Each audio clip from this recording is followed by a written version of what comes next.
Plus d'1 milliard de musulmans se prosternent et élèvent une prière à Allah 5 fois par jour. Chaque jour, une prière qui leur est donnée par Mohammed, leur prophète. Chaque jour, 5 fois par jour, ils font face à une roche noire dans la ville sainte, Mecca, et se soumettre à nouveau à la religion de l'islam. Chaque jour, ils se prosternent en tant que communauté partout dans le monde entier pour exprimer leur solidarité en tant que discipline de l'islam, dont Mohammed est leur prophète, le Coran est leur écriture sainte, et Mecca est leur ville sainte.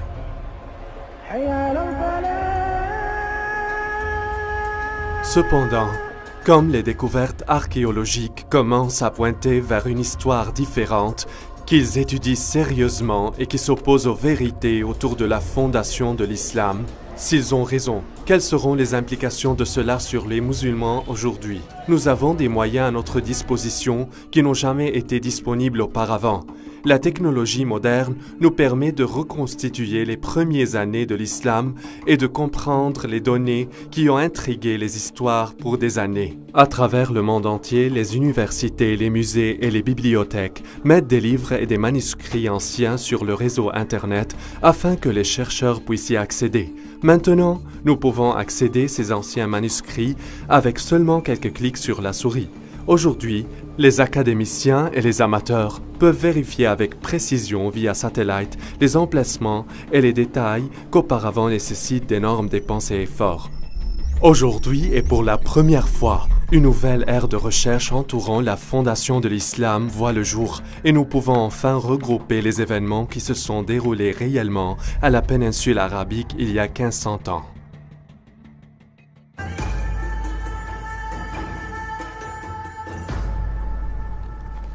L'écrivain et l'historien Dan Gibson a vécu la majeure partie de sa vie au Moyen-Orient. Il a fait des recherches profondes concernant les peuples et les endroits dans l'ancien monde avant l'islam. Je suis venu la première fois en Arabie au début de mes vingtaines et j'ai passé plus que 30 ans à découvrir tous les coins de cette partie formidable et étonnante du monde et regrouper des preuves d'une nouvelle théorie radicale que je pense va changer notre compréhension de l'histoire. Des années d'études et de recherches m'ont permis de conclure que le lieu d'apparition de l'islam n'est pas celui que les historiens réclament et que dans les premiers écrits islamiques se trouvent des preuves et des références qui révèlent la vérité du mystère de la vénérable Mecca. En 2002, j'ai eu l'occasion de participer à une conférence sur les études nabatéennes organisée ici par l'université Al-Hussein bin Talal. Lors de la conférence, j'ai eu l'occasion de discuter avec les grands archéologues de l'Arabie saoudite et de la Jordanie.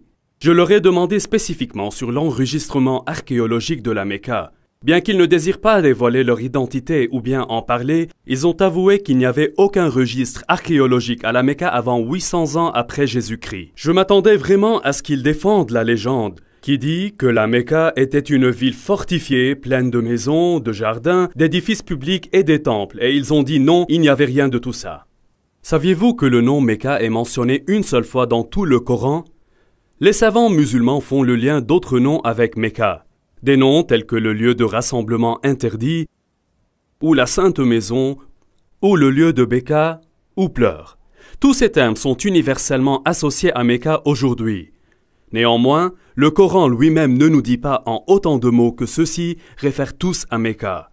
Les savants musulmans ne voient aucune raison de débattre cela, mais au cours des toutes dernières années, certains historiens ont posé de multiples questions. Ils ont noté que Mecca était un endroit inhabité et ne se trouve pas sur l'ancienne route des caravanes. Les gens ont imaginé que les caravanes transportaient des encens, d'épices et autres produits exotiques, mais selon des recherches contemporaines à l'époque de Muhammad, l'époque de l'encens était terminée depuis longtemps et les Arabes s'étaient engagés dans un commerce du cuir et d'habillement.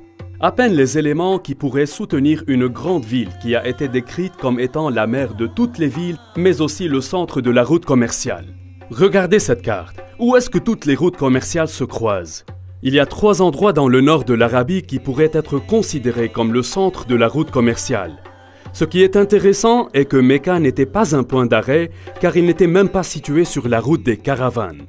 Dans ce film, nous allons voir pourquoi il y a un manque total d'archéologie à Mecca à partir de l'époque du prophète Mohammed, pourquoi les descriptions du Mecca ne se conforment pas avec le paysage et comment une ancienne guerre civile islamique avait altéré la vérité sur l'islam. Alors que les musulmans du monde entier croient que leur ville sainte et leurs dirigeants fondateurs vivaient tout à Mecca en Arabie Saoudite, Dan Gibson croit que la preuve effectivement indique ailleurs. Au cours de mes études d'histoire arabe, je suis tombé sur beaucoup de preuves qui ne pointent pas à Mecca, mais vers le nord de l'Arabie comme le lieu fondateur de tout l'islam. Jusqu'à présent, personne n'a jamais mis en question que Mecca est la ville sainte de l'islam. Chaque musulman croit qu'il devrait prier vers la roche noire à Mecca. Mais des années d'études et de nombreux voyages à toutes les parties de la péninsule arabique m'ont conduit à une nouvelle compréhension radicale de l'histoire islamique. Je crois que dans le processus de compréhension de l'histoire islamique, une erreur fondamentale a été faite. Ce ne fut pas un mensonge délibéré, c'était une malcompréhension de ce qui était arrivé au cours des années de fondation de l'islam. Alors plus tard, les écrivains islamiques ont corrigé ce qu'ils pensaient être une erreur dans les histoires précédentes, quand c'était en fait la vérité. Est-il possible que plus d'1 milliard de personnes qui suivent la religion de l'islam comprennent mal comment et où leur religion a commencé ? Et si c'est le cas, quelles implications cette preuve a sur le musulman moyen qui veut suivre les instructions de son prophète Mohammed? Nous allons examiner une période dans l'histoire et un cadre que peu d'entre nous comprennent. Pendant des siècles, les histoires du monde classique et les empires du Moyen-Orient ont été discutées, mais peu d'effort a été donné à l'histoire de l'Arabie. Cette ignorance est vraie, pas seulement de l'Ouest, mais aussi des Arabes eux-mêmes. Le prophète Mohammed est né en 570 après Jésus-Christ, dans un temps et lieu que peu de gens savent aujourd'hui. Son grand-père et son père étaient des marchands nabatéens, et Mohammed lui-même a épousé une femme marchande. Un jour, Mohammed méditait dans une grotte et un ange le visitait. L'ange lui a enseigné des paroles de louange à Allah. Plus tard, sa femme a convaincu Mohammed que c'était un ange vraiment, qu'il est appelé d'être le prophète de Dieu. Au cours de sa vie, il a eu beaucoup de visites de ce même ange, et chaque fois il y avait une nouvelle révélation. Ces révélations de l'ensemble de la durée de vie de Mohammed ont été groupées à ce que nous connaissons aujourd'hui, le Coran. Adel Shamari a étudié l'islam au collège islamique au Koweït. Au fil des années, lui et Dan ont formé une bonne amitié et ont souvent trouvé eux-mêmes attirés dans une profonde discussion sur la foi et de son histoire. Le message de Muhammad était « Il y a un seul Dieu et Muhammad est le dernier prophète de Dieu ». Ce qui laissait beaucoup des gens à Mecca furieux parce qu'il adorait d'autres dieux. Il adorait beaucoup d'idoles. Pour cette raison, les gens sont devenus en colère. La persécution a commencé contre Muhammad et sa minorité. Muhammad et ses partisans ont décidé de migrer vers Médine. Mohammed et ses partisans ont souffert de la persécution. Alors il fuit et quelques-uns de ses partisans à Médine. Cette ville s'est convertie à l'islam et Mohammed a établi un gouvernement là-bas. En fait, nous pouvons dater le calendrier musulman dès cette période de temps. Après, ses disciples ont commencé à attaquer les caravanes, en n'ayant plus de pouvoir et devenant nombreux, jusqu'à ce que finalement des gens se joignent à eux. Au point où ils sont devenus une présence militaire élargie, en fait à travers toute l'Arabie. Mohammed a donné sa vision de propager l'islam dans le monde entier.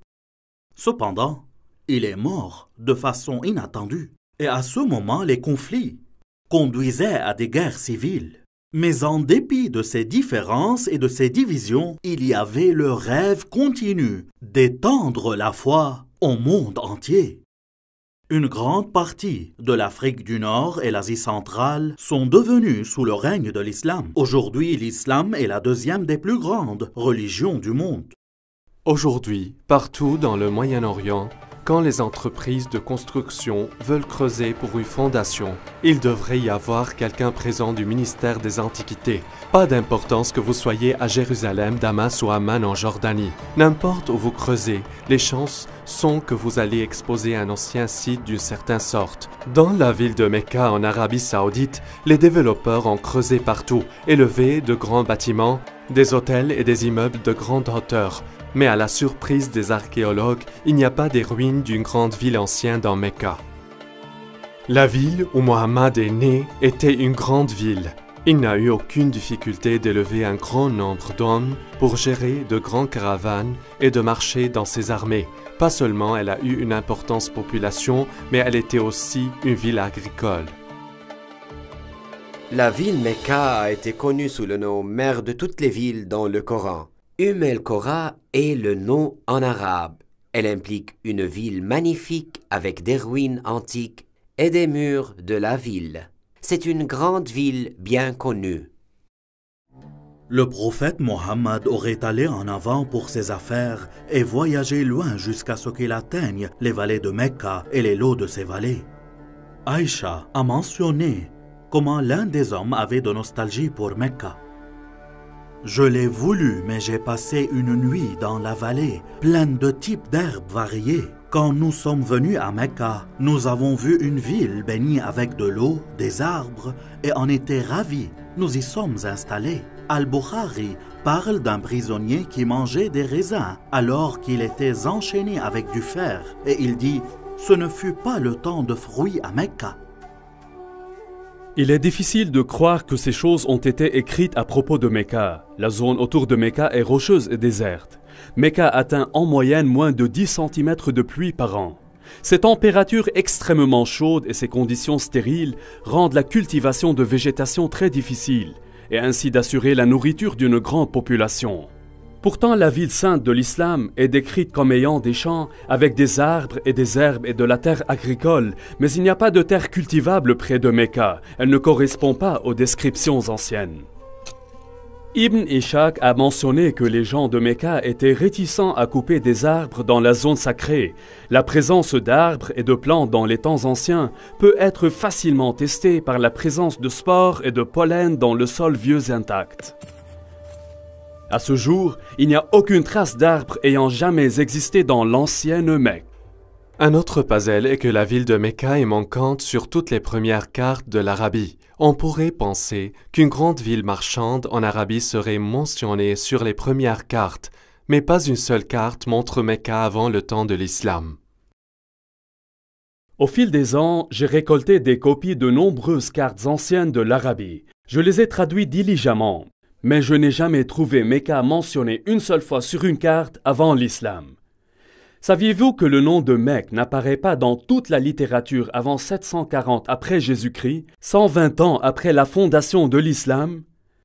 Ne trouvez-vous pas mystérieux que pour les 120 premières années du début de l'histoire islamique, aucune des nations environnantes ne savait rien sur l'existence de Mecca? Comment une grande ville qui pourrait soulever des milliers d'hommes dans son armée, une ville qui avait l'agriculture, les arbres, l'herbe, les fruits et les raisins, peut être manquée par d'autres nations. Comment une grande ville avec des murs, des temples et des bâtiments publics n'existait pas dans les annales et d'autres nations. Surtout, il était une ville marchande qui a entrepris le commerce avec toutes les nations autour d'elle. Et le plus inexplicable de tout ça, c'est que quand nous allons à l'emplacement physique de cette ancienne ville, nous constatons qu'il n'y a pas d'enregistrement archéologique précoce. Il était un endroit insignifiant, même pas sur une route commerciale. Beaucoup d'historiens aujourd'hui sont venus à la conclusion que les informations de la fondation de l'islam sont tous des mythes. Il y a une différence entre ce que les dossiers islamiques nous disent et ce que les archéologues ont trouvé. Donc la conclusion que les documents islamiques sont tout simplement des mythes fabriqués. Durant mes années d'études, je suis devenu convaincu que les premiers enregistrements ne sont pas des mythes, mais ils réfèrent à un autre lieu qui correspond à l'ensemble de toutes ces descriptions. Personnellement, je crois que Muhammad est né et a grandi dans un autre endroit, et que les musulmans font face à la mauvaise direction quand ils prient. Selon l'histoire islamique communément admise, la Kaaba était un sanctuaire majeur dans la ville de Mecca et le point d'attraction du pèlerinage en Arabie. Un bon point de départ pourrait être d'étudier les pèlerinages avant la fondation de l'islam. Comme l'historien Tabari a enregistré, il y a deux types de pèlerinage. Le Hajj et la Umrah. Le grand pèlerinage et le petit pèlerinage. Le grand-père de Muhammad s'habituait à effectuer la Umrah avant l'islam. Cette Umrah avant Mohammed était à un moment où le pèlerinage arabe aura eu lieu à un endroit connu sous le nom de lieu rassemblement interdit. Cet emplacement a occupé plusieurs idoles païennes. Ces noms étaient présents avant l'islam. Et les musulmans utilisent les mêmes noms aujourd'hui. Ces noms sont de l'extérieur. Ils ne sont pas islamiques.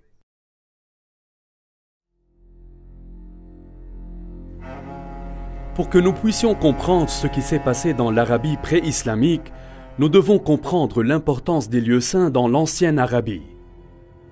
Depuis les temps anciens, les religions du Moyen-Orient ont considéré les dieux comme régionaux plutôt que comme universels.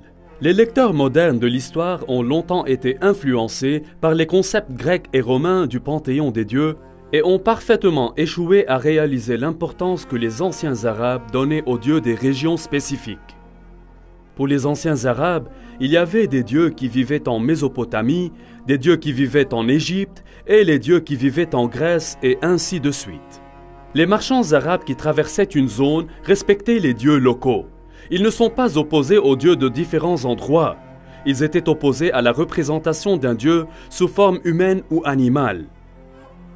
Ils ont préféré utiliser des formes géométriques. Par exemple, ici, il y a un dieu sous la forme d'un bloc et là-bas à la forme d'un triangle. Chacun de ces dieux était considéré comme un dieu local et doit être respecté lors du passage à travers leur territoire. Une telle vision de la religion conduit naturellement à accepter les territoires et les lieux comme étant sacrés aux dieux spécifiques. Ainsi, la zone autour d'un temple, comme une vallée particulière ou lieu du désert lointain, pourrait être considérée comme sacrée. Il aurait un quartier où les gens se rassemblent, même avec leurs ennemis, et être en sécurité, parce que la violence a été interdite dans le pourtour sacré. Quand les touristes entrent dans la beauté majestueuse de Wadi Rum, ici dans le sud de la Jordanie, ils sont si souvent pris par l'exquise beauté de cette vallée et par les montagnes escarpées à qui il manque un temple, celle-ci ayant été dédiée à la déesse Lat ou Alat, comme certains l'appellent. Ce temple nabatéen avait une zone sacrée. Il était situé en face du temple avec les montagnes délimitant la zone sacrée. Avant l'islam, les Arabes ont été divisés en plusieurs groupes. Ils croyaient en plusieurs dieux et souvent se sont combattus entre eux sur les questions tribales. La seule chose qui les unissait était le pèlerinage à un ancien lieu de rencontre. Le Coran appelle ce lieu Masjid al-Haram, ou le lieu de rassemblement interdit. Masjid signifie rassemblement et se traduit mosquée aujourd'hui. Avant l'islam, il n'y avait pas de mosquée. Donc, le masjid était tout simplement un lieu de rassemblement. Lieu de rassemblement interdit était un lieu sacré de refuge et de sécurité où les activités régulières cessent et la violence est interdite. Le concept de haram ou interdit est très important dans l'islam. Masjid al-Haram est mentionné dans le Coran et était dans la ville sainte de l'islam. Toute la zone autour Masjid al-Haram était une zone interdite.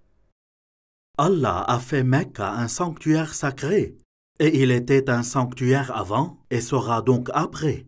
Aucun n'est autorisé à déraciner ses arbustes ou de couper ses arbres ou de chasser son jeu.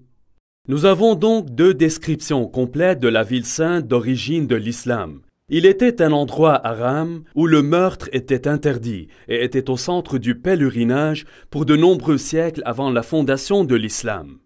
Maintenant, regardez ici. Une grande partie des graffitis trouvés dans tout le Negev et le sud de la Jordanie a été écrite par des gens en pèlerinage à la ville antique de Petra dans le sud de la Jordanie. Des milliers de personnes ont gratté leur nom et leur message sur les rochers en faisant leur chemin vers Petra pour le pèlerinage. Cela crée un problème pour nous. Mecca est inconnu dans les cartes et dans la littérature avant et pendant la naissance de l'islam. Les descriptions telles que le centre de la route commerciale, la mère de toutes les villes et le point focal de l'ancien pèlerinage ne correspondent pas du tout. Comment pouvons-nous résoudre ce problème? La réponse vient naturellement de l'islam lui-même. Aujourd'hui, la Qibla dans toutes les mosquées est tournée vers la Kaaba. Il y a une place dans la mosquée appelée Mihrab où l'imam se lève et mène les croyants.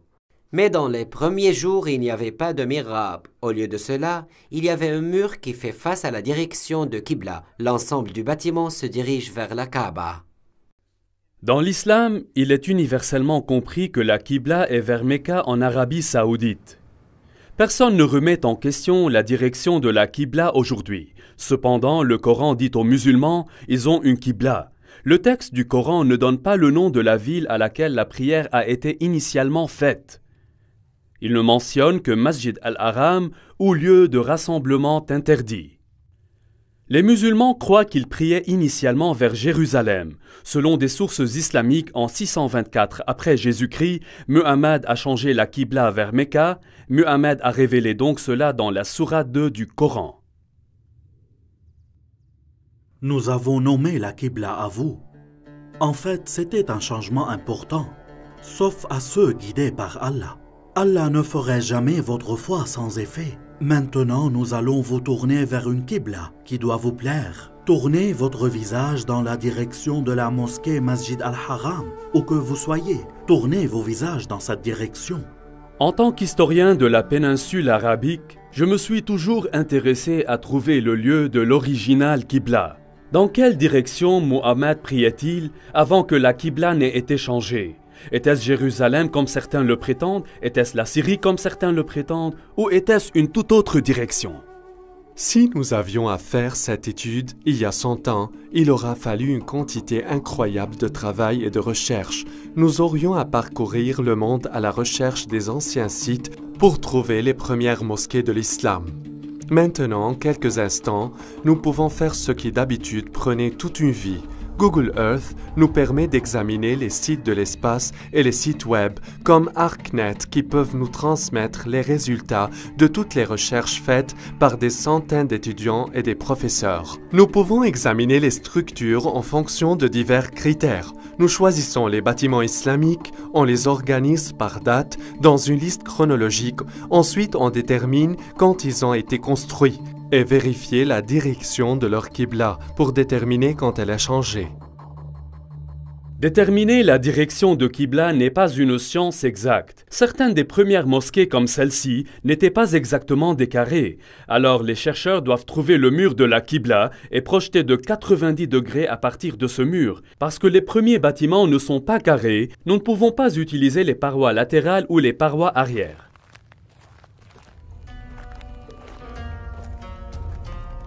Ceci est le mihrab d'une ancienne mosquée. Les premiers Arabes déterminaient la direction de Qibla en utilisant les étoiles et ils étaient très précis. La meilleure façon de déterminer la direction de Qibla est de visiter les mosquées et d'utiliser un système de positionnement global. Pas chaque précoce mosquée peut être utilisée pour cette étude. Beaucoup d'entre elles étaient totalement reconstruites en prolongation, si bien qu'il ne soit plus du tout possible de déterminer la direction originale de leur Qibla. Toutefois, un certain nombre de mosquées survivaient. Par exemple, il y a une mosquée appelée la mosquée des dieux Qibla à Médine. L'histoire de l'islam nous dit que celui qui menait les prières dans cette mosquée même lui a été dit du changement de la Qibla. Ainsi, il s'est retourné et a commencé à prier vers Mecca. La question est, à quoi il faisait face initialement? Les musulmans ont une réponse toute prête, en direction de Jérusalem. Aujourd'hui, la mosquée des deux Qibla fait face à Mecca, mais en 1987, la mosquée a été complètement démolie afin d'être reconstruite. Au cours du processus de construction, l'ancienne fondation a été révélée et ils ont découvert qu'il y avait un mur de la Qibla qui faisait effectivement face au nord, généralement vers Jérusalem. Et donc les musulmans croyaient initialement que la Qibla est vers Jérusalem. Il y a un moyen simple afin de mettre ça en test. Si nous revenons aux premières mosquées qui ont été construites où nous pouvons identifier leur direction de prière, nous pouvons les tracer sur une carte et voir si leurs lignes se convergent. Elles pointent vers les directions différentes. Elles pointent toutes vers Jérusalem. Elles pointent toutes vers un autre lieu. Après la mosquée des dieux Qibla en Arabie Saoudite, il y a 11 autres mosquées survivantes que nous pouvons examiner. Celles-ci sont situées en Chine, Égypte, le sud de la Jordanie et le Liban, le centre de la Jordanie, le Yémen, Israël, Irak, Jérusalem, la Cisjordanie et enfin le Liban. Si nous suivons l'ordre dans lequel elles ont été construites, la deuxième mosquée survivante a été construite à Guangzhou en Chine. Guangzhou est le nom moderne pour ce qui était connu par la ville de Canton. Lorsque Marco Polo est arrivé à cette ville en 1300 après Jésus-Christ, il a découvert plus de 100 000 commerçants arabes et persans qui y vivaient. Les Arabes faisaient du commerce avec les Chinois pour des centaines et des centaines d'années. Tout cela est bien documenté. Et Abi Waqqas, un oncle de Muhammad, a voyagé en Chine pour une mission commerciale. Et selon les manuscrits chinois, il a construit une mosquée pour les Arabes à Canton en 627 après Jésus-Christ, ou 6 ans après la fondation de l'islam. J'ai examiné personnellement cette mosquée et j'ai utilisé un appareil GPS pour déterminer la direction de Qibla de la mosquée. Ce que j'ai trouvé était surprenant. Cette mosquée ne fait pas face à Mecca.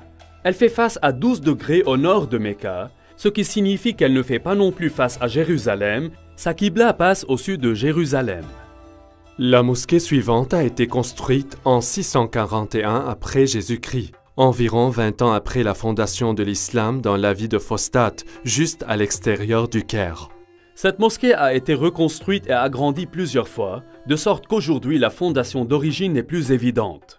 Cependant, une description du plan du sol original de la mosquée a survécu, et les dossiers islamiques nous disent que la première Qibla faisait face à l'est et plus tard a dû être corrigée vers le sud, vers Mecca. Le suivant bâtiment islamique survivant est le palais de Omeyyade, construit ici à Umayma, dans le sud de la Jordanie. Vers 700 après Jésus-Christ ou environ 80 ans après la fondation de l'islam, la famille Abbas a construit ici une grande maison. Cette maison n'avait pas une zone spéciale pour la mosquée, plutôt les croyants s'alignaient ici dans la cour pour la prière. Cette maison a une direction de Qibla, mais pas en direction de Jérusalem. L'année suivante, une nouvelle mosquée a été construite à Baalbek au Liban. Notez que sa Qibla ne pointe pas vers Mecca. Un an plus tard, les Omeyyades construisent un grand lieu impressionnant ici sur la citadelle à Amman en Jordanie. Cette mosquée se dirige vers le sud et Mecca est ici. Après quelques années, en 705 après Jésus-Christ ou 84 ans après la fondation de l'islam, les musulmans ont construit la grande mosquée de Sanaa, dans la capitale du Yémen. Bien que cette mosquée se dirige en général vers Mecca, en fait, elle se dirige un peu à l'ouest de Jérusalem. L'année suivante, en 706 après Jésus-Christ, les dirigeants des Omeyyades musulmans construisent Kirbat al-Minya, un grand complexe de palais en Israël sur les rives de la Galilée. Ce complexe de palais avait une chambre spécifique utilisée comme une mosquée. Selon une inscription mise sur une passerelle, il a été construit 87 ans après la fondation de l'islam par le souverain musulman El-Walid. Ce bâtiment et sa mosquée ne font pas face à Jérusalem. Cette même année, les musulmans ont aussi construit la mosquée Wassit en Irak. À l'origine, les archéologues ont affirmé que cette mosquée faisait face à Jérusalem. Pourtant, d'autres recherches ont montré que ce point de mosquée se dirigeait vers le sud de Jérusalem. La mosquée suivante est la mosquée Al-Aqsa à Jérusalem même. Cette mosquée n'est pas le temple d'Homme, mais plutôt la vieille mosquée au sud de la coupole. Cette mosquée est déjà à Jérusalem, mais elle a aussi un Qibla. Et il ne pointe pas vers Mecca. La mosquée suivante que nous atteindrons a été construite en 724 après Jésus-Christ, 103 ans après la fondation de l'islam. Celle-ci est la mosquée Khirbat al-Mafjar, près de Jéricho, dans la vallée de la Jordanie.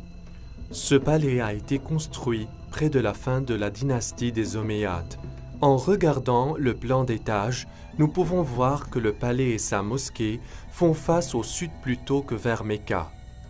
Cette même année, une mosquée a été construite à Anjar, environ 58 km de Beyrouth. Elle a été construite près de la fin de la période omeyyade, et pas plus de 30 ans plus tard, elle est tombée en ruine et a finalement été abandonnée. Comme elle n'a jamais été reconstruite, on peut facilement déterminer la direction de Qibla, qui ne pointe pas vers Mecca ou Jérusalem. Maintenant, nous allons mettre tout cela ensemble sur une seule carte. Le résultat est étonnant. Au cours des 100 premières années de l'islam, 100% de toutes les mosquées survivantes que nous avons localisées jusqu'à maintenant font face à une place dans le sud de la Jordanie plutôt que de Mecca, du nord-sud et au ouest. Toutes les mosquées se dirigent vers un seul endroit. Ce n'est pas une petite erreur dans la détermination de la direction de Qibla, car toutes visent spécifiquement un seul endroit. Directement sous ce point se situe l'ancienne ville de Petra. C'est une ville qui est bien connue pour nous aujourd'hui. Elle est un site touristique populaire. Les touristes viennent de partout dans le monde pour admirer les grands temples et les monuments de cette ville. Serait-ce que Petra est la mère de toutes les villes décrites dans le Coran? Elle a été au centre des anciens pèlerinages arabes. Alors Petra pourrait être aussi le lieu de naissance de Mohammed et la ville fondatrice de l'islam. Dan, c'est étrange. Vous dites que c'est Petra, mais Bukhari dit que c'est Jérusalem. Que devons-nous penser? Comment pouvons-nous accepter cela quand Bukhari dit que c'est Jérusalem?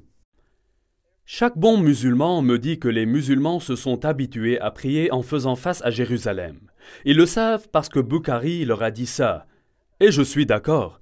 Bukhari dit que c'était Jérusalem. Mais Bukhari a écrit cela 200 ans après Muhammad. Et il l'a écrit plus de 100 ans après que le changement de Qibla a eu lieu. Il n'est donc pas un témoin oculaire, il est tout simplement le collecteur de ce dont les gens se souviennent, et il a noté en fait plusieurs idées contradictoires qui circulaient à cette époque-là. Alors que certaines personnes ont été en train d'offrir la prière du matin à Quba, un homme est venu et a dit « Un ordre coranique a été révélé à l'apôtre d'Allah ce soir, qu'il doit faire face à la Kaaba à Mecca. Alors vous aussi, vous devez tourner vos visages vers elle. » À ce moment, leur visage était vers la Syrie. Et en entendant cela, ils se tournèrent vers la Kaaba de Mecca. Je crois que Muhammad, tout en vivant dans Médina, il priait en se dirigeant au nord vers Petra, qui était dans la province romaine de Syrie. Au moment où Bukhari recueillait ces histoires, les gens avaient oublié Petra, et tout le monde se souvenait que leurs grands-parents priaient vers la Syrie. Dan, le Coran nous dit que Masjid el-Haram est en Mecca. Alors, où est l'emplacement réel? Ceux qui apportent l'argument à propos de Mecca posent un point intéressant. Je suis d'accord que dans la littérature islamique, le nom Mecca est synonyme de la première ville sainte de l'islam. Lorsque Muhammad était un jeune homme, les gens ont décidé de reconstruire la Kaaba.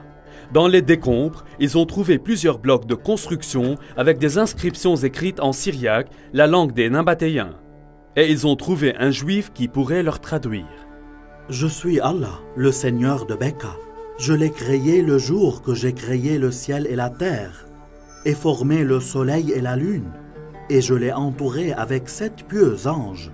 Elle se tiendra tant que ces 2 montagnes se présentent comme une bénédiction pour ces gens avec du lait et de l'eau. » Le mot Beka est un ancien mot sémitique qui signifie pleurer ou se lamenter. Si le titre Beka a été attribué à un emplacement, cela voudrait dire le lieu de pleurer. Le nom Beka n'a jamais été utilisé pour Jérusalem. Il n'apparaît qu'une seule fois dans la Bible, dans le psaume 84. Ici, il est utilisé en référence à une vallée de larmes. Mais le Coran parle aussi d'une vallée de larmes où Agar pleurait Ismaël. Le Coran interpose cette histoire dans Beka qui est le premier nom du lieu où la Kaaba a été construite. Certes, cet endroit n'était pas Jérusalem, qui a été une ville construite au sommet d'une montagne et non dans une vallée? Je pense que la réponse est assez simple. Il y avait beaucoup de grands tremblements de terre à Petra, tels que celui de 551 après Jésus-Christ, seulement 19 ans avant que Mohammed ne soit né. On nous dit que lors de ce tremblement de terre, une grande partie de Petra a été détruite. Petra aurait pu être appelée la vallée de Beka parce que beaucoup de personnes ont été tuées au cours de nombreuses années à cause de tous ces tremblements de terre. Si Petra est la ville sainte de l'islam, alors il devrait y avoir des preuves de la tribu de Mohammed et Quraysh autour de Petra. Si Dan Gibson peut trouver la tribu de Mohammed, il soutiendra grandement sa théorie que Mohammed était de la région Petra et non de Mecca.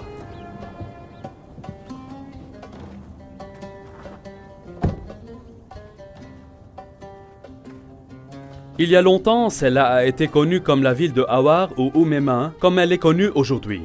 Les archéologues ont découvert une ferme appartenant à la famille des Abbassides et une mosquée construite quelque temps plus tard.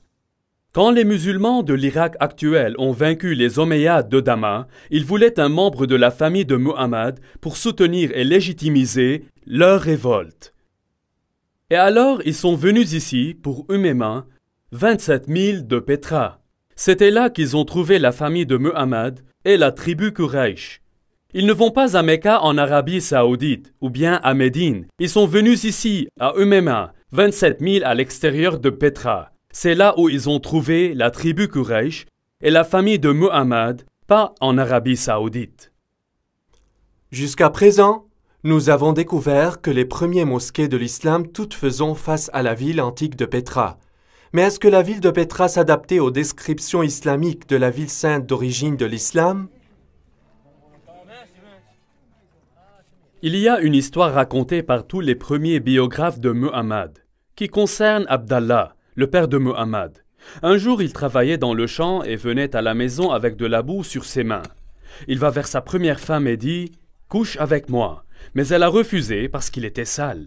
Alors il est sorti, s'est lavé et est allé vers sa deuxième épouse, Amina. Elle est devenue enceinte et de cette façon, Muhammad est né.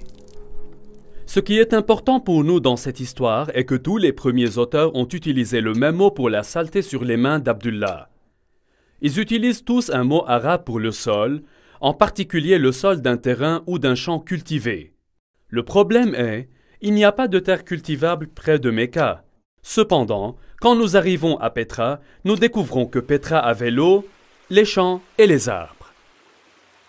Selon les archéologues, il y avait des jardins publics et privés, ainsi que l'eau courante était amenée dans la ville par des aqueducs et des pipes en terre. Les archéologues ont décrit les arbres fruitiers, les vignes et les jardins existants dans l'ancienne Petra.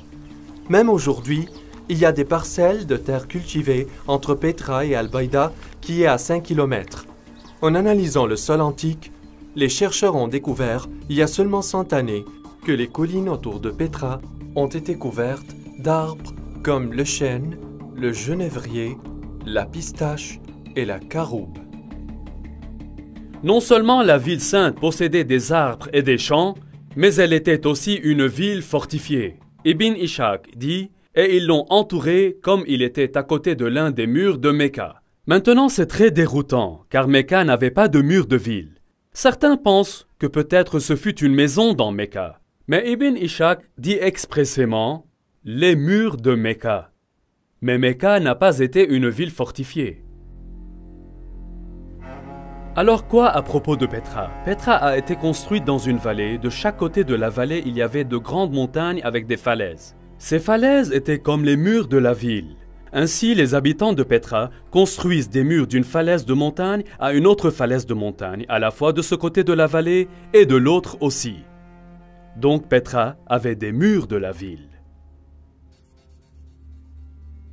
Une autre caractéristique distinctive de Petra est qu'elle contient un fleuve très unique. En général, vous avez une vallée avec des montagnes d'un côté et des montagnes de l'autre, et aussi un fleuve qui passe au centre de la vallée. Mais dans ce cas, il y a longtemps, les tremblements de terre ont fissuré ces montagnes, donc il y a une fissure dans cette montagne. L'eau coule dans cette fissure à travers la vallée et sort de la fissure de l'autre côté. Les Nabatéens ont construit une rue à colonnade d'une montagne à une autre montagne.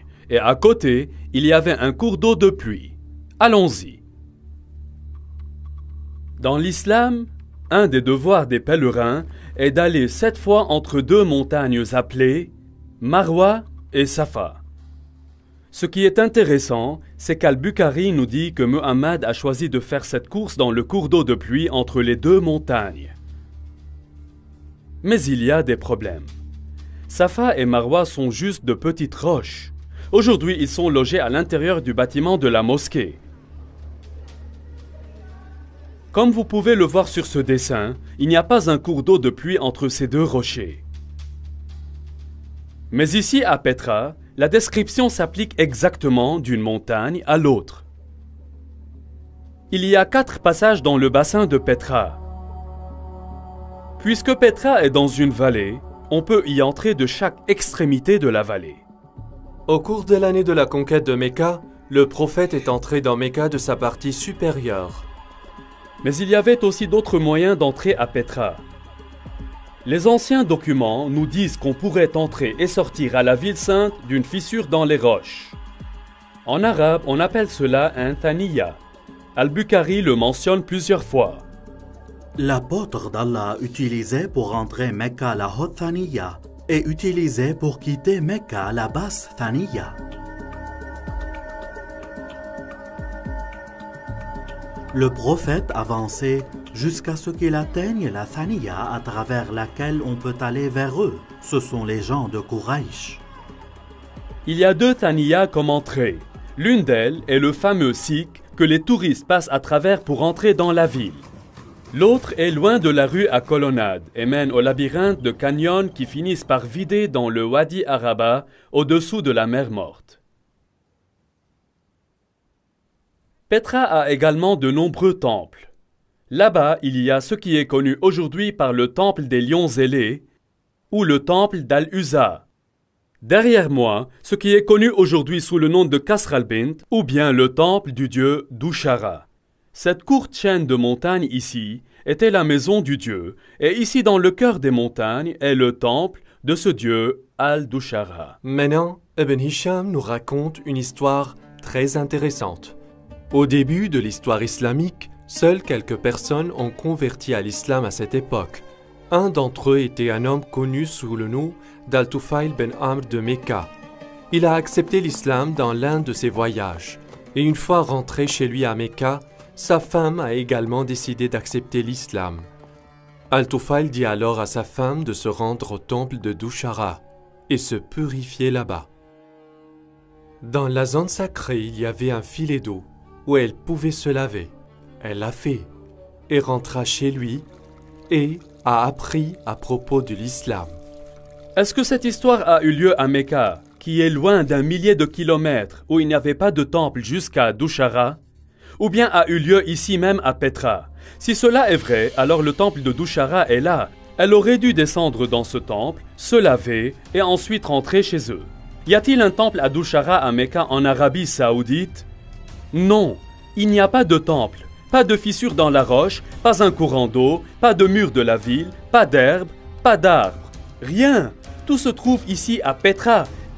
Et pour les 100 premières années, toutes les mosquées dans tout le monde islamique visent ici, Masjid al-Haram, lieu de rassemblement interdit ici, à Petra. Il n'y a aucune autre ville dans le monde qui s'adapte si parfaitement à cette description. Al-Khattab avait tellement harcelé Zayed et l'a forcé à se retirer dans la partie supérieure de Mecca et s'est arrêté dans la montagne de Hira, face à la ville. Il est très intéressant de prendre en compte que la montagne Hira est située dans la partie supérieure de Mecca.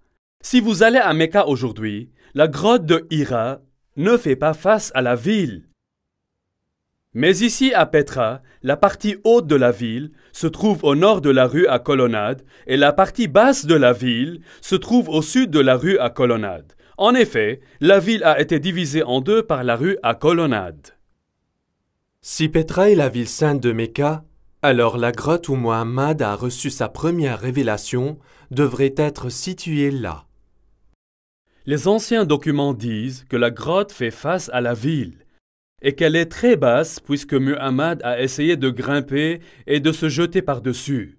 Si tel est le cas, je pense connaître la place, mais nous devrons aller là-bas.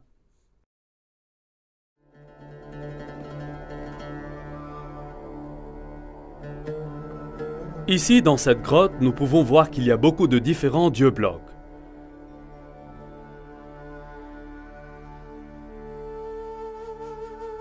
En haut, il y a un grand symbole croissant. Ceci est juste le genre de caverne où les jeunes hommes allaient pour contempler le sens de la vie. Les descriptions et l'emplacement de cette grotte sont tous comme les documents anciens décrivent, juste à l'extérieur de la ville. L'entrée fait face à la ville et la preuve que les gens ont passé beaucoup de temps ici dans le culte et la méditation. Je pense que ce lieu est l'un des plus saints pour tout l'islam. Et il est ici, à Petra. Le Coran ordonne tous les musulmans à faire face au lieu de rassemblement interdit quand ils prient. Maintenant, le lieu de rassemblement interdit n'était pas un bâtiment, il était beaucoup plus que cela. Il fut une grande zone marquée avec des pierres spéciales. Ces pierres ont marqué la frontière autour de la zone sacrée. C'est interdit de tuer à l'intérieur de cette zone, même les oiseaux. Maintenant, quel genre de pierre auriez-vous besoin pour marquer une telle zone? Si vous aviez seulement de petites pierres rondes, elles seraient perdues parmi les autres pierres du désert. Elles devaient être les plus grosses pierres, et il devrait y avoir quelque chose de spécial à leur sujet dont vous saviez avec certitude que ce fait la limite de la zone sacrée. Aujourd'hui à Mecca, il n'y a pas des roches de frontières. Les historiens ont longtemps pensé à quoi se ressemblent ces pierres marqueurs, mais ils semblent avoir été perdus dans les années qui se sont écoulées depuis. On peut être qu'elles n'étaient jamais là. Si Petra est la ville sainte d'origine de l'islam, alors bien sûr les pierres spéciales ne seraient pas à Mecca. Elles seraient à Petra. Il y a une caractéristique sur Petra qui est absolument fascinante. Chaque fois que les touristes viennent à cette ville, ils passent par un certain nombre de pierres cachées, connues sous le nom Rocher Djinn. Ceci est un nom de fantaisie qui leur est donné par les bédouins locaux. Ce qui est très intéressant est qu'il y a plus de 20 de ces grosses pierres carrées marquant toutes les entrées de la ville. Est-ce possible que ceci marque le sanctuaire interdit? Peut-être que c'est la raison qu'elles ne sont pas situées à Mecca? Si c'est vrai, alors Masjid al-Haram ou le sanctuaire de rassemblement interdit aurait été situé ici. Et si elle se trouvait ici, alors la Kaaba aurait été située ici aussi. Mais elle ne l'est pas, parce qu'un homme nommé Ibn Zubayr l'a déplacée. Jusqu'à présent, dans ce programme, nous avons examiné la direction de la prière que les musulmans à l'origine faisaient face. Comme nous l'avons vu, toutes les mosquées construites au cours des 100 premières années de l'islam pointent vers Petra. En utilisant les deux mosquées dans la citadelle d'Amman, Dan Gibson a déterminé les années approximatives du changement de la direction de Qibla. Est-ce que l'histoire islamique nous donne des indices quant à la raison pour laquelle la direction de la prière avait changé? Si l'on regarde dans l'histoire islamique à ce moment précis, nous nous trouvons face à face avec la deuxième guerre civile islamique. De nombreuses guerres ont eu lieu dans l'islam. Il y avait des guerres civiles après la mort de Muhammad. Pour cette raison, il y a des chiites et sunnites aujourd'hui dans l'islam. Les Omeyyades, qui étaient sunnites, ont triomphé et gouverné Damas. À cette époque-là, le gouverneur dans la ville sainte était Abdallah ibn Zubayr. Il a été malheureux particulièrement. Pour lui, la ville sainte était la ville la plus importante de l'islam, la mère de toutes les villes. Mais les dirigeants omeyyades ont choisi Damas comme la nouvelle capitale et beaucoup de gens étaient mécontents de la corruption et des luttes intestines à Damas. En 683 après Jésus-Christ, environ 64 ans après la fondation de l'islam, Ibn Zubayr se déclare lui-même calife dans la ville sainte et c'est ainsi qu'a commencé la deuxième guerre civile islamique. Les Omeyyades ont fortement réagi et envoyé une armée contre la ville sainte. Ibn Zubayr a ensuite fait une chose choquante. Il a détruit la Kaaba, l'ancien sanctuaire saint de l'islam. Ibn Zubayr avait démoli le sanctuaire Kaaba jusqu'à ce qu'il l'ait nivelé au sol et a creusé sa fondation. Puis, il a placé la pierre noire à côté d'elle dans une cage en bois et une bande de soie. Les Omeyyades se sont battus contre Ibn Zubayr et ses compagnons. Mais après 40 jours, les nouvelles sont arrivées. Le calife à Damas est décédé. Maintenant, les Omeyyades généraux ont insisté que la bataille n'était pas terminée, mais qu'ils doivent retourner à Damas afin qu'un nouveau calife puisse être établi. Les membres de la famille royale des Omeyyades étaient venus à la bataille aussi, et ils ont insisté qu'ils doivent retourner à Damas sous la protection de toute l'armée. Donc toute l'armée s'est avancée. Le problème que nous avons ici est une question de temps. Les dossiers islamiques sont tout à fait clairs que, lorsque le calife est mort, son fils âgé de 13 ans règne à sa place. Al-Tabri, volume 20, nous dit spécifiquement que son fils a survécu seulement 40 jours après la mort de son père, avant que lui aussi ne soit tué. Pendant ce temps, toutes les armées de la ville sainte retournaient à Damas. Maintenant, une armée en mouvement lent aurait pris plusieurs jours pour couvrir le trek de 1400 km à travers le désert de Mecca en Arabie Saoudite pour arriver à Damas en Syrie. Si l'armée pouvait se déplacer de 20 000 par jour, il leur fallait encore 43 jours. Lorsque vous ajoutez le temps qu'a pris le messager pour apporter le message, le temps qu'il a fallu pour l'armée à décider de revenir et de se mobiliser, et aussi la marche de 43 jours, tout simplement il n'y a pas assez de temps. Mecca est trop loin pour être crédible.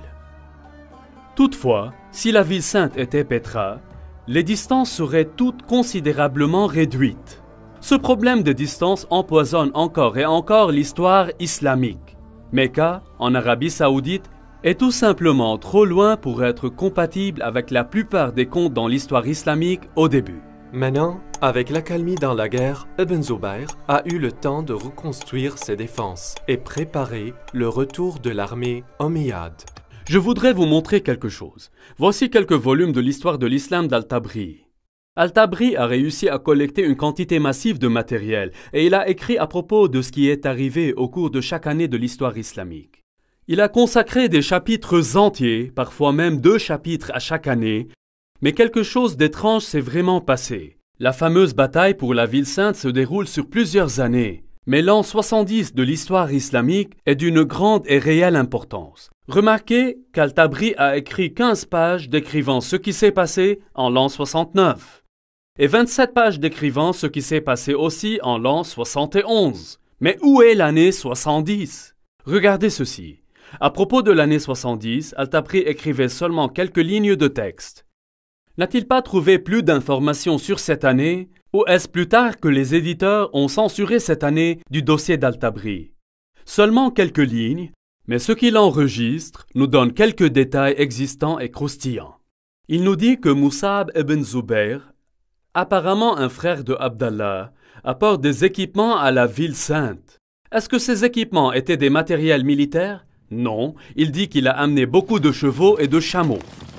Je crois que c'était l'année où les disciples d'Ibn Zubayr se déplaçaient au sud de Petra, dans les déserts de l'Arabie, pour trouver un endroit où ils pourraient tenir contre les forces omeyyades. Tous les détails de cette année ont été retirés de l'histoire d'Al-Tabri, mais nous savons qu'ils ont obtenu beaucoup de chevaux et de chameaux, ce qui n'aurait eu aucun autre but que de déplacer un grand nombre de personnes hors de la ville. Cette accalmie dans la guerre a continué l'année suivante, afin qu'Ibn Zubayr profite de la pause pour entreprendre un projet religieux. Il a décidé de reconstruire la Kaaba. Mais Al-Tabri ne nous racontait pas où la nouvelle Kaaba a été construite. Était-ce à Petra ou bien dans un tout nouvel emplacement plus sûr loin de Mecca? Je crois que la nouvelle Kaaba a été construite en Arabie Saoudite et que la roche noire a été déplacée pour la sauvegarder. Donc même si Ibn Zubayr a perdu la ville sainte, il avait encore la roche et une nouvelle Kaaba. Après qu'un nouveau calife a été établi, l'armée omeyyade se retournait. Cette fois, l'armée était plus grande et les Omeyyades ont apporté de grandes armes de guerre avec eux. Parmi eux, une machine de lancement en pierre appelée Manjanik. La guerre entre Ibn Zubayr et Al-Hajjaj a eu lieu durant 6 mois et 17 nuits dans le creux de Mecca. Yusuf ibn Mahak dit « J'ai vu la Manjanik avec des pierres lancées. Le ciel tonnait et s'éclairait, et le bruit du tonnerre et de la foudre dépassait celui des pierres, de sorte qu'il les a couvries.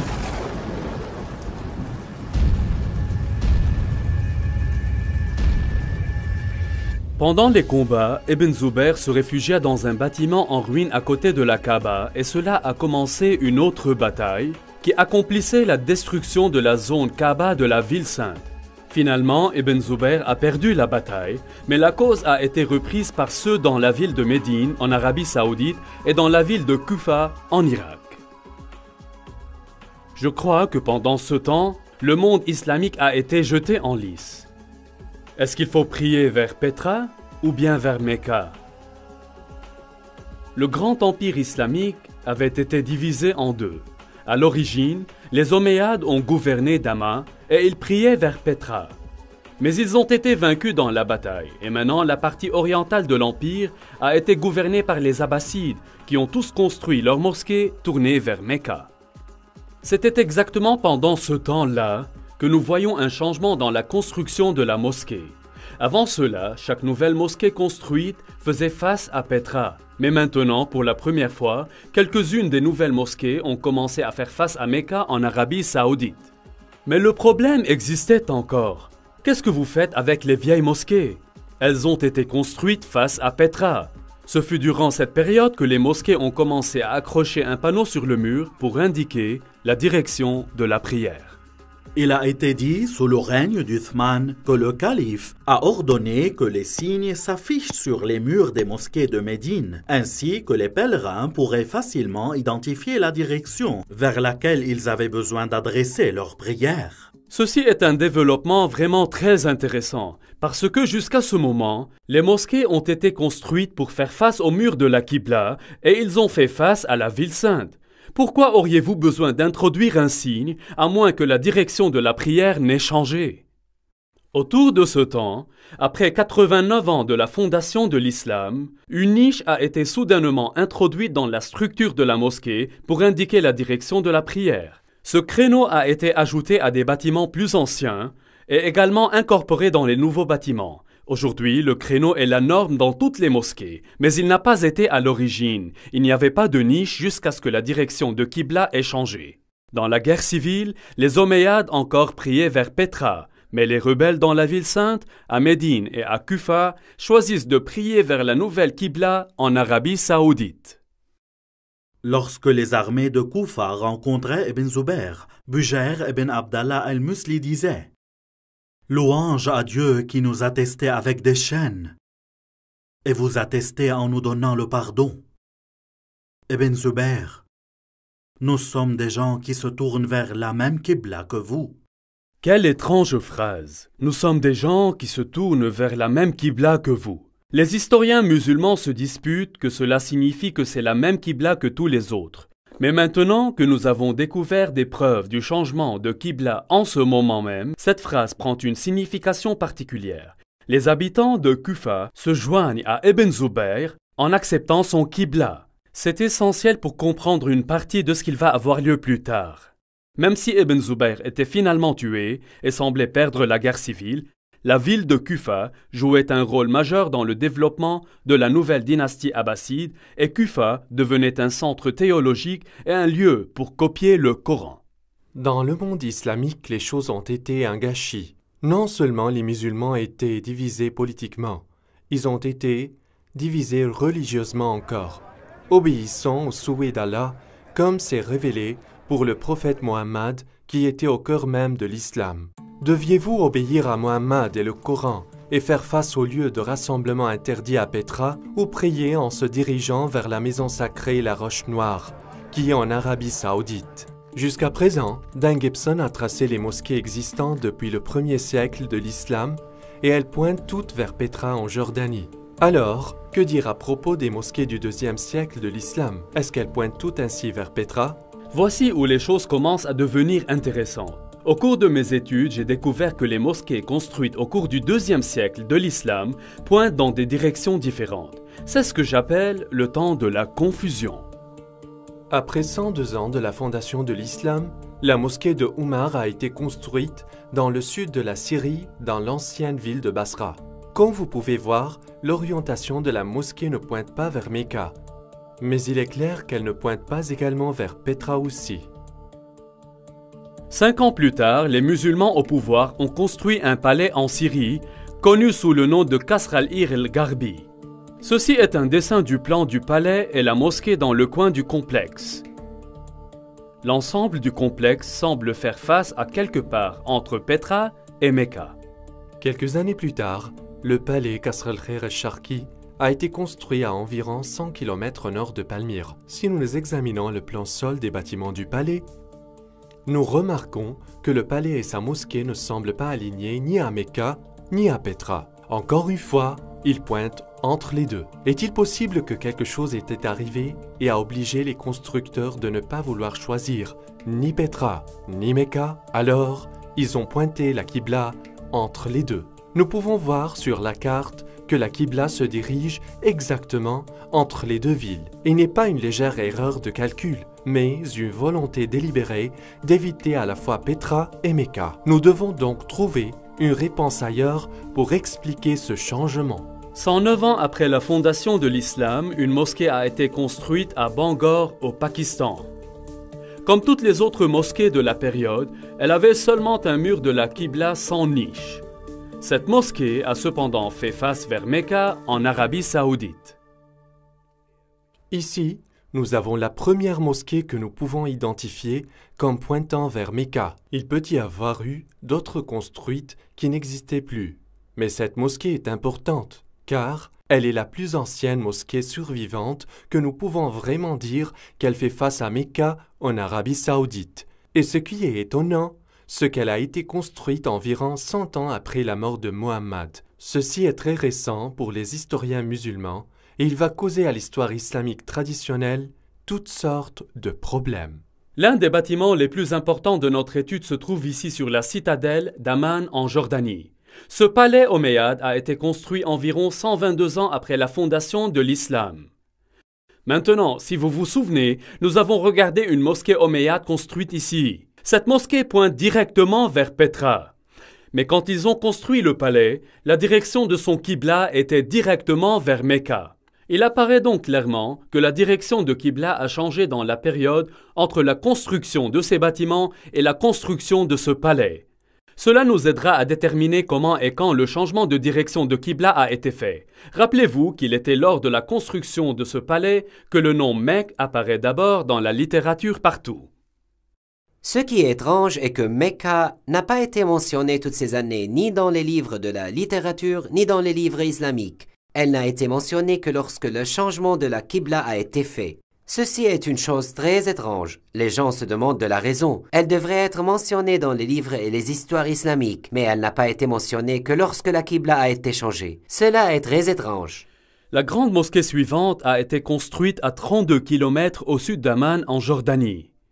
Celle-là a été connue comme le palais et la mosquée Mashta, et il a été construit en 743 après Jésus-Christ. Comme vous pouvez le voir, il était un très grand et impressionnant palais omeyyade, avec la mosquée située dans la partie sud de la structure, en face de Petra. En effet, l'ensemble du complexe fait face à Petra. Ce qui rend cela intéressant est qu'il semble que l'islam est maintenant divisé en plusieurs groupes. Il y avait les traditionalistes qui ont construit leur mosquée comme celle-ci, face à Petra, mais il y avait des réformateurs dont les mosquées faisaient face à Mecca, et il y avait d'autres qui ne sont pas dans les deux groupes, et ils ont refusé de choisir l'une de ces qiblas. Pendant ce temps, un changement important a eu lieu dans l'histoire islamique. Les dirigeants omeyyades de l'islam à Damas ont été vaincus par les Abbassides de Koufa. En 754 après Jésus-Christ, le nouveau calife Al-Mansour a commandé la construction d'une toute nouvelle capitale de l'Est, en choisissant Bagdad en Irak comme son site. La nouvelle ville a été construite sur un plan spectaculaire. Contrairement à la forme aléatoire commune de la plupart des villes du Moyen-Orient, elle a été construite dans un grand cercle. Les concepteurs ont présenté une zone nouvelle et ont utilisé la cendre pour dessiner le plan de la ville sur le terrain avant la construction. La ville, qui a été achevée en 767 après Jésus-Christ, était de 2 km de diamètre. Comme vous pouvez le voir sur ce dessin, la principale mosquée de la ville n'avait aucune niche indiquant la direction de la prière. Cela devait venir plus tard. Un mur a été utilisé comme mur de la Qibla et ce mur se dirigeait directement vers Mecca, comme toutes les autres mosquées construites à partir de ce temps par les dirigeants abbassides. Si cela est vrai, Alors le prophète Mohammed et les 4 premiers califes qui ont bien guidé dans l'islam et les princes omeyyades suivants, qui ont gouverné l'islam de Damas, priaient tous vers la ville de Pétra. Mais à la fin du règne des Omeyyades, quelque chose est arrivé et a obligé les constructeurs de changer la direction de leur mosquée. Quelques-uns faisaient face à Pétra, quelques-uns à Mecca, et certains ont choisi d'être neutres et visent entre les deux. Cela a créé un problème pour la moitié occidentale de l'islam. Les gens de l'Ouest étaient encore fidèles aux Omeyyades antérieurs. Donc, le monde islamique est maintenant divisé en deux. Les dirigeants abbassides en Irak qui contrôlaient la partie orientale de l'Empire et les princes omeyyades qui contrôlaient l'Afrique du Nord et l'Espagne. Ceci est un moment important dans l'histoire islamique parce que les Omeyyades en Espagne s'épanouissaient dans la culture et commençaient à construire des bâtiments magnifiques et impressionnants. Les constructeurs en Espagne avaient un problème. Traditionnellement, les Omeyyades tout priaient vers Pétra. Mais, comme nous allons le voir, quelque chose de terrible s'est arrivé. Les futures mosquées ne feront plus face à cette direction. Leurs ennemis, les Abbassides, priaient maintenant vers Mecca en Arabie Saoudite. Donc, ils ne voulaient pas choisir cette direction de la prière. Alors, que devraient faire les Omeyyades ? En examinant les mosquées construites par les Omeyyades d'Espagne, j'ai découvert un développement plus surprenant. Ces constructeurs n'ont choisi ni Pétra ni Mecca. Maintenant, comme nous l'avons vu, certains des constructeurs du Moyen-Orient ont choisi de pointer leur qibla entre les deux villes. Mais les constructeurs en Afrique du Nord et en Espagne ont décidé de faire quelque chose de complètement différent. Au fil des années, les historiens ont toujours été intrigués par ces mosquées. Leur qibla semble pointer vers quelque part en Afrique du Sud. Mais toutes les mosquées africaines et espagnoles soulignaient légèrement des endroits différents. Tout semble réellement très confus. Cependant, lorsqu'elles sont portées sur une carte, nous pouvons voir que les mosquées d'Afrique du Nord et d'Espagne ont toutes les qiblas parallèles à une ligne tracée entre Pétra et Mecca. Donc, plutôt que de choisir Pétra ou Mecca, ils ont choisi de faire leur qibla parallèle à une ligne tracée entre les deux villes. Tous les musulmans savent que Mecca est en Arabie Saoudite, mais vous dites que Mecca est à Pétra. Sur quoi avez-vous basé pour aboutir à cette théorie? Quelle est votre orientation et preuve pour ça, monsieur Dan? Nous savons que Mecca est en Arabie Saoudite. Alors sur quelle base vous dites ces choses? Si vous n'êtes toujours pas convaincu, je veux vous montrer quelque chose d'autre. Vous souvenez-vous quand nous avons discuté de la deuxième guerre civile islamique? Ibn Zubayr se barricade dans la ville sainte et l'armée syrienne omeyyade l'entourait et la gardait pendant 4 mois. Au cours du mois d'octobre, les Syriens ont apporté une catapulte jusqu'au mur de la ville où ils ont lobé les rochers tout droit dans les lieux saints de l'islam. Comment est-ce possible? Normalement, les gens vivaient derrière les murs de la ville. Une catapulte écrasait tout simplement les maisons des gens. Mais dans ce cas, on dit que la catapulte a frappé les lieux saints de l'islam dans le centre de la ville. Comment est-ce possible? Eh bien, ici à Pétra, il y a une caractéristique unique. Pétra avait des murs au nord et au sud. Les murs de la ville ont traversé la vallée. Mais au nord, les murs n'atteignaient pas tout le long du chemin vers le canyon, car il y avait un cours d'eau qui traversait le canyon. Je crois que les Syriens ont apporté leurs catapultes tout droit dans la rivière asséchée, à l'endroit où ils pourraient lancer les rochers au cœur même de la ville pour attaquer la Kaaba et les lieux saints de l'islam. Les archéologues de l'université Brown ont creusé ici à Pétra depuis de nombreuses années. Le projet était d'excaver ce qui est connu comme la région du Grand Temple. Comme ils découvraient le temple, Dan était surpris de trouver des preuves qui ont soutenu sa théorie. L'une des caractéristiques intéressantes de ce bâtiment est que les gens ont construit des défenses ici contre les attaques. Vous voyez dans cet endroit, ils ont fermé cette porte-là afin qu'ils puissent se défendre. Ce qui est arrivé après le tremblement de terre en 551 après Jésus-Christ. On peut dater les défenses, ici même, par les tuiles qui ont été utilisées dans la construction de ces moyens de défense.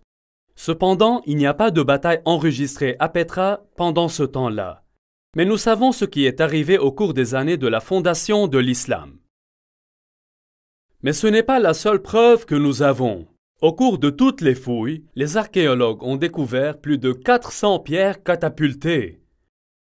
Ces pierres sont enterrées à peu près au bon endroit et aussi au bon moment. Ceci est une indication forte et évidente que la bataille non seulement a eu lieu ici, mais aussi que dès le début, la première Kaaba était proche de cet endroit. Donc, l'islam a été divisé entre les traditionalistes et les réformateurs. Les traditionalistes ont prié en direction de Pétra en Jordanie, et les réformateurs ont prié vers Mecca en Arabie saoudite. Et d'autres délibérément choisissaient une voie médiane. Comment vont-ils un jour résoudre ce dilemme? Pétra, la ville de pleurs, a subi une calamité fatale. Des tremblements de terre ont secoué la région de Pétra en détruisant les bâtiments, temples et maisons. Les dégâts ont été tellement mauvais que la ville n'a jamais été reconstruite à nouveau. La preuve de cette première Kaaba est disparue maintenant. Les pierres catapultées ont détruit une grande partie et Ibn Zubayr a détruit le reste.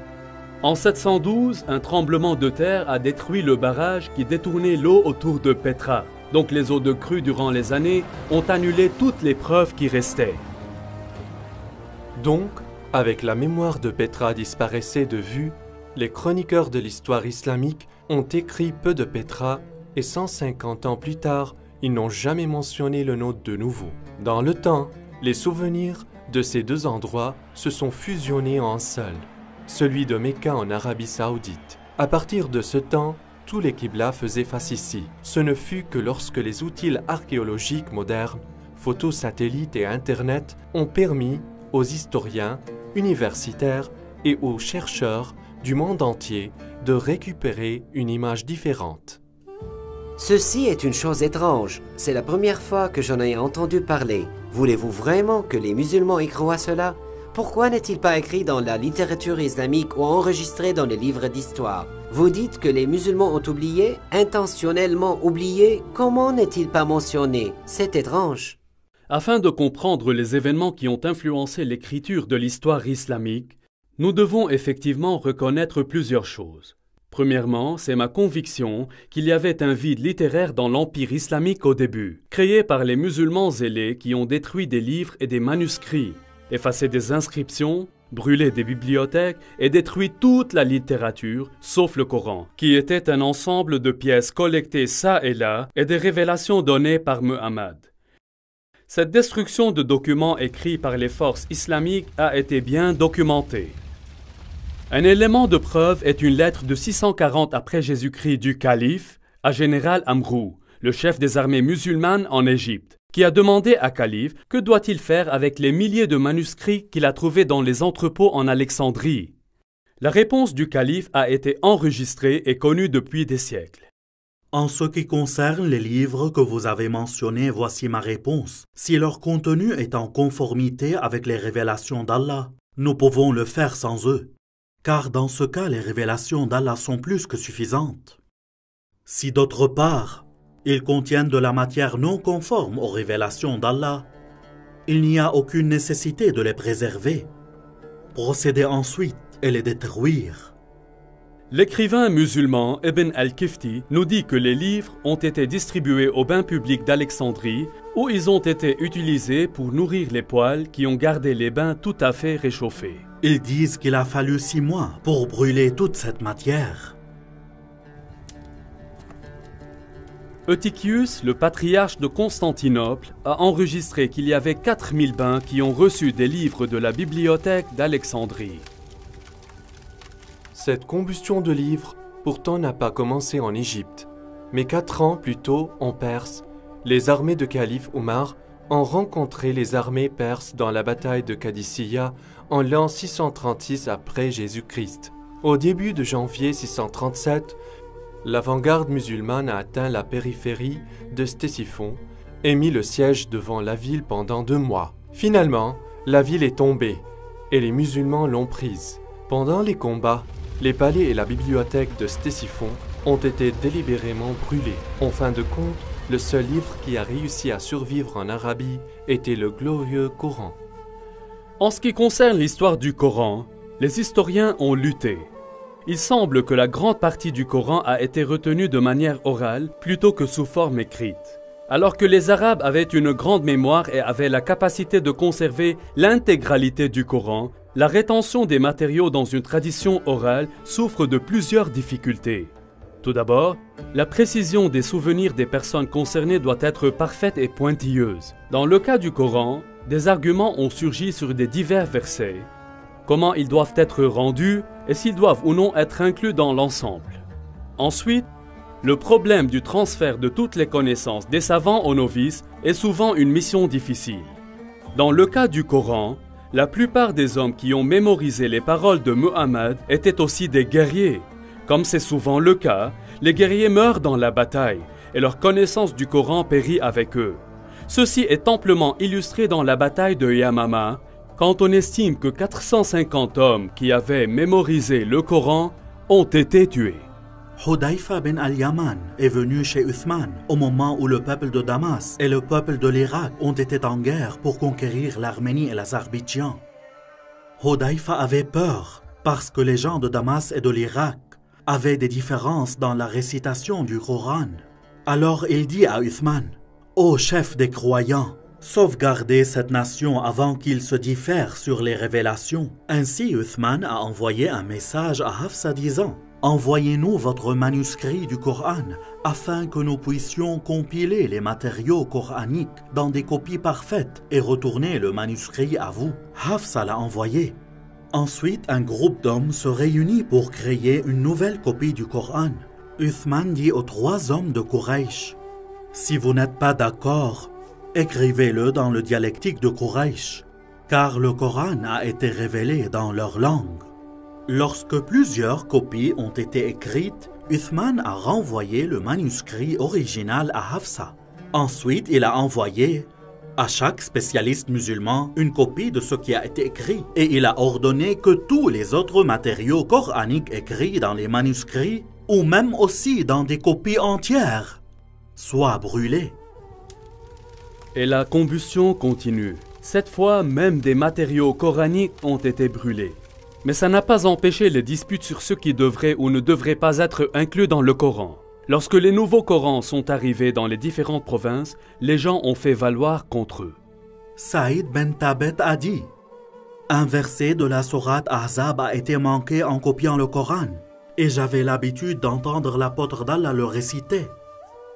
Donc nous en avons cherché et trouvé avec Khuzayma bin Tabet al-Ansari. » Ces 5 ou 6 copies étaient maintenant les seuls Corans dans tout l'Empire musulman. L'ordre qu'a donné Uthman de brûler tout autre matériel coranique a fait disparaître tous les Corans partout, sauf quelques-uns qui ont été soutenus par les gouverneurs régionaux. En effet, tous les livres non musulmans ont été détruits, et les musulmans ont détruit tous leurs propres livres et leurs œuvres écrites, à l'exception des 5 ou 6 exemplaires. Rappelez-vous que l'Empire islamique à cette époque, tendu de l'océan Atlantique à travers le Moyen-Orient, arrivant jusqu'en Afghanistan, et il y avait seulement 5 ou 6 exemplaires du Coran dans tous ces millions de kilomètres carrés. Voilà ce que je veux dire quand je parle d'un vide littéraire. Beaucoup plus tard, une fois que les Abbassides ont pris le contrôle de l'Empire islamique, ils ont reconnu ce vide littéraire et ils décident de le corriger. Le problème était qu'ils avaient l'intention de produire une version abbasside de l'histoire islamique. Donc tous les documents produits et écrits sous le contrôle abbasside reflètent la dernière version politiquement correcte de l'histoire abbasside. Tous ces histoires et hadiths, sur les 250 ou plusieurs années précédentes, ont été collectés, copiés et distribués. Ces livres qui ont été écrits plus tôt ont été détruits ou modifiés par les écrivains postérieurs qui ont trouvé des erreurs en eux. Sous la domination abbasside religieuse écrasante, les projets scientifiques et universitaires ont été entrepris. Les dirigeants abbassides encourageaient le développement scientifique qui ne présentait pas seulement les premières années de l'islam dans une bonne forme, mais pourrait également confirmer leur droit de gouverner l'Empire. Au cours de cette période de temps, nous trouvons que les grands historiens islamiques écrivaient leurs traités d'histoire et ils éditaient également les contes antérieurs. Par exemple, nous n'avons pas la biographie originale d'Ibn Ishaq de Muhammad comme Ibn Hisham, qui avait corrigé ce que les Abbassides appelaient des graves erreurs dans le compte rendu original. Après l'édition d'Ibn Hisham, le reste des grands historiens islamiques ont commencé à écrire leur histoire et nous avaient présenté une histoire islamique adaptée en fonction de la vision du monde politique et religieux des souverains abbassides à leur époque. Est-il possible que les musulmans soient aujourd'hui victimes d'une couverture abbasside? Est-ce que les abbassides détournent délibérément les musulmans loin de leur lieu de rassemblement interdit à Petra, comme le commande le Coran, et les faire prier vers le rocher noir, qui est maintenant à Mecca? Est-ce que les musulmans continuent d'être trompés par la propagande abbasside? Je crois que l'étape a été créée lorsque les dirigeants musulmans ont regroupé au début les différents morceaux du Coran. Le problème n'a pas été la collection, mais la destruction de tout ce qui s'opposait à leur point de vue. Il y a une grande diversion entre la pensée occidentale et musulmane. Dans la pensée occidentale, les manuscrits postérieurs sont moins fiables car ils ont des copies de copies. Nous devons revenir auparavant à la source car elle est plus précise. Les musulmans, d'autre part, pensent que les manuscrits antérieurs sont moins fiables et que les manuscrits ultérieurs les remplacent. Même dans le Coran, les révélations ultérieures remplacent ou annulent les révélations antérieures. Une fois que vous autorisez le concept de l'abrogation, vous vous laissez à accepter toutes sortes de changements. Si les Abbassides manipulaient l'histoire, étaient-ils allés aussi loin avec la falsification du texte du Coran? Par exemple, comment le nom Mecque se trouvait dans la sourate 48? Abu Bakr, le successeur où Mohammed a fait la première compilation de matériel coranique. Ousmane, qui l'a suivi, a utilisé cette collection et y a rajouté du matériel. Les historiens nous disaient que même après Ousmane avait compilé son Coran, les gens se souvenaient encore plus des versets que Mohammed avait révélés. Chaque fois qu'un nouveau Coran était fait, il a été présenté comme le Coran le plus complet. Les précédents étaient bien, mais les plus récents ont été plus complets, avec beaucoup plus de révélations. Est-ce que les Abbassides ont publié un Coran encore plus complet et y ont mentionné la Mecque? Aujourd'hui, nous avons beaucoup de Corans koufiques abbassides dans les musées, d'Istanbul à Samarcande. Ces Corans ont utilisé le script koufique inventé dans la ville de Koufa. Mais qu'en est-il à propos des anciens Corans écrits par d'autres scripts? J'ai cherché très souvent beaucoup de parchemins coraniques antérieurs, faits et écrits dans le script pré-koufique. Il ne fallait donc pas vraiment être très surpris qu'aucun des éléments pré-koufiques comprenait les versets sur le changement de la Qibla ou bien de la ville de la Mecque. Les historiens m'ont contesté que je sois en train de réécrire toute l'histoire islamique. Je vous assure que je ne suis pas en train de le faire. Je suggère seulement un tout petit changement. Il y a longtemps, la ville sainte de l'islam a été désignée comme Becca. Je crois que c'était un nom utilisé pour la ville de Petra après les tremblements de terre répétés qui ont tué beaucoup de personnes. Après qu'Ibn Zubayr a déplacé la pierre noire de Mecca, les scribes n'avaient qu'à faire un petit changement aux écritures islamiques. En arabe, Becca est écrit comme ça. Il est très facile de changer le B en un M. Observez bien. Voilà tout ce qu'il fallait. Il est pratiquement indétectable au lecteur plus tard. Est-ce que les scribes abbassides corrigeaient une référence antérieure à Becca dans le Coran et la transformaient en Mecque? Je crois que tous les éléments de preuve pointent vers Petra comme étant la ville antique de Becca, le lieu fondateur de l'islam. Toutes les mosquées du 1er siècle de l'islam pointent au lieu de rassemblement interdit à Petra, et toutes les descriptions adaptent Petra, non Mecca. On apprend aux musulmans dans le Coran de prier vers le lieu de rassemblement interdit. Le Coran ne dit absolument rien à propos du rocher noir. Il est clair que, bien que la recherche de Dan Gibson soit enracinée dans l'histoire islamique et il ait une grande affection pour le monde arabe, ces théories sont provocantes pour les musulmans. Comme les religions du monde entier sont supposées de plus en plus prouver la véracité de leurs origines, toutes les religions doivent envisager des recherches sérieuses qui les trouvent difficiles. L'islam a besoin de se demander s'il est possible que plus d'1 milliard de personnes ont été trompées par la propagande abbasside concernant comment et où leur religion a commencé. Et si c'est vrai, quelles sont les conséquences aujourd'hui sur le moyen des musulmans?